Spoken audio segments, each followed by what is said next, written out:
Having a Ford Mustang in the UK is like having breast implants. Do you need them? No. Does it make you feel good about yourself? Yes, and that's the main thing. And I've always been a fan of the Mustang's personality. It's loud, eccentric, and it's American. I'm Max Attavani, and welcome to Driven Plus.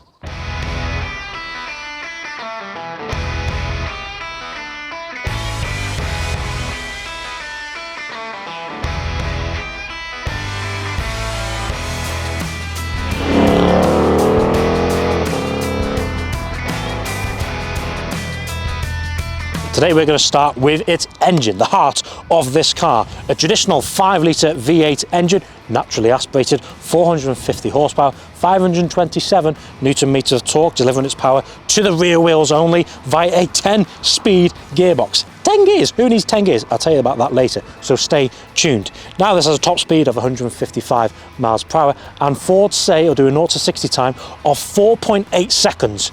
So let's see if you Americans are right. Now the automatic Mustang does not have launch control, although the manual one does. Explain that one for me please, Ford. Yeah, I don't get it either. So what I'm going to do is brake boost it on your screen now with the stats and figures on this car, so pause your screen if you want to divulge into them. So I'm going to put the gearbox in S. What mode are we going to go for? Sport Plus. Okay, I'm just going to let the gearbox do its own thing. Here we go.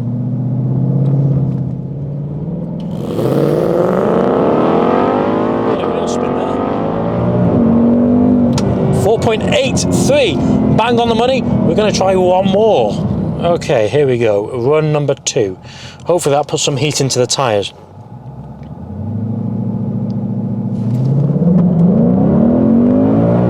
I think that's better. 4.85, there we go. Yeah, we're not getting any better than that.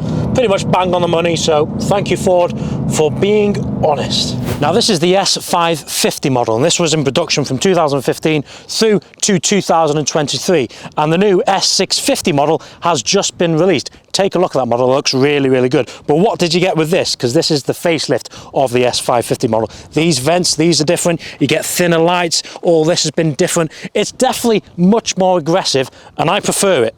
Next, we're going to turn our attention to the interior of the Ford Mustang, and first we're going to start with the seats, and they're really, really comfortable. But I must admit, it's a really nice place to be. There's that type of retro feel in here in terms of that muscle car, high dash, and a really nice look out over that bonnet as well. Now the steering wheel is nice. Love the fact you've got the horse on there too.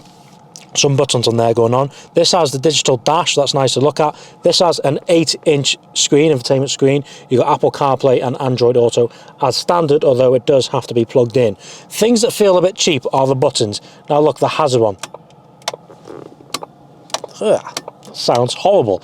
Other than that though, like the climate control buttons, they feel nice, but I do not like the feel of that hazard button there. Cup holders are there, then all the leathers around it feels premium. You've got your glove box, which is a really good size, the USB down there as well. The leathers used are really nice, I must admit. I like the fact you've got another Mustang badge on the left side of the dash there. Now the glove box is a good size for, obviously, you Americans. You can fit your gun in there. Mind you, this is the UK. Say you're looking to buy one from London, you'd fit a knife about that size, so you'll be glad to know about that one. Now I must say, how good does that look? The best thing about this car is that rear end. You've got the traditional rear lights there, the GT badge. Yeah, everything about it is great. Obviously the quad tailpipes as well. Boot space, you are limited, 408 litres, but it's quite narrow because of these rear lights. Driver, can we please start the car up? Oh yes, you'll never get bored of that in the morning. And what about when we give it a rev? Keep it coming. Oh, I must say, you Americans know how to produce a brilliant sounding V8.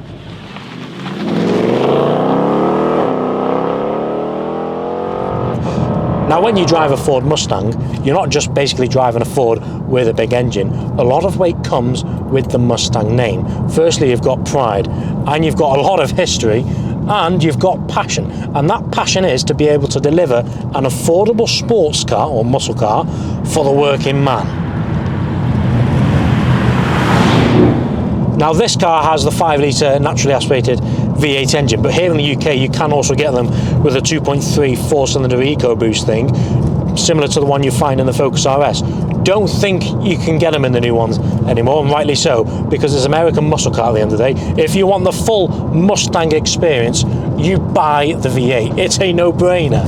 Now, when you grow up as a car enthusiast, one thing you do tend to learn is that big V8 American muscle cars and corners don't really go well together. So what's it like when you're out here in Wales in a Ford Mustang, especially on these B roads here? Well, I have to admit, there is an element of stability. I'm pleasantly surprised by the feedback this is generating me through a corner. You know, there's a lack of body roll, the steering feel is really good, and the fact you've got a limited slip differential on the back as well. So my mind is telling me, good for drifting. We're not going to be drifting, no. Although this would be bringing out its inner muscle car DNA. So what's the engine like? First of all, is it thirsty? I don't think it is, to be fair, for the size of engine. 22.7 to the gallon. Again, I'm pleasantly surprised. That average is the same as my M4 CS. It's got 2 more cylinders and much more bigger, and it's naturally aspirated. Something not right there. But that just shows how good on fuel this can be, especially if you daily drive it. But is it fast? Yeah, it is. It's responsive as well, obviously due to the fact of it being naturally aspirated. You've got good throttle response. The best thing is the soundtrack. 450 horsepower. Yeah, it sounds great.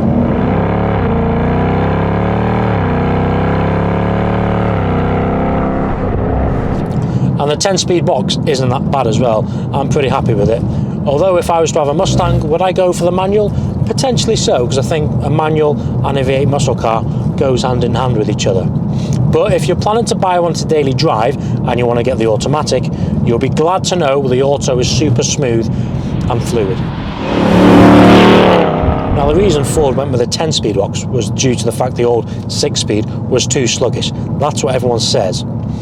But Ford also developed something called skip shift. So say I'm in 2nd gear, you want to go straight to 6th, it can do so in one change. It doesn't have to go through all the gears. The problem I do have, though, is how responsive the gearbox is.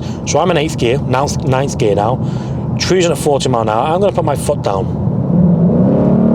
It takes ages to respond. And the upshifts are crisp as well, I have to admit. But I just think the gearbox could be a little bit more responsive and give you more feedback when you really want to go for it. Low speeds, cruising around, it's brilliant. This really is a brilliant GT car. The seats are really comfortable, which is a great start. Big V8 up front, which produces nice grunt. Rear wheel drive, what's there not to like? Maybe the fuel bill, yes. I think the convertible Mustang makes more sense for us Europeans, I suppose you Americans as well, because you get good weather there. Maybe not in the UK, but if you plan to buy one to go touring, definitely buy the convertible, because if you're going to travel to the Swiss Alps, French Alps, Italian Alps, whatever, you can just experience that V8 and this car much more. You can tell I'm starting to become more mature now because I'm starting to like convertibles. Troy, your influence is rubbing off on me and I don't like it. Oh no. I think the attraction of having a Mustang is the price point it's in. Nothing that I can think of comes close to what this offers. That's for the UK market anyway. You Americans, you have the Camaro to choose from as well. We don't get that in the UK, we just get the Mustang. Other cars in its class may be better at what it does, but this is different. It's good on the eye, it's a nice place to be, and you get that naturally aspirated V8 tone as well. It's a great package. I'd like to thank you for watching my review on the Ford Mustang today, and if you're watching from over the pond in the US, give us a comment to let me know you are watching from there, because it'll be interesting. And yeah, I really enjoyed my time with the Mustang today. If you're planning on buying one, do it, because that V8 never gets old. I love a V8, and the fact that it's American as well, muscle car, yeah. I'd love to put this on a drag strip as well, actually. Saying that, it does have a drag strip mode, but unfortunately I don't have a drag strip around me.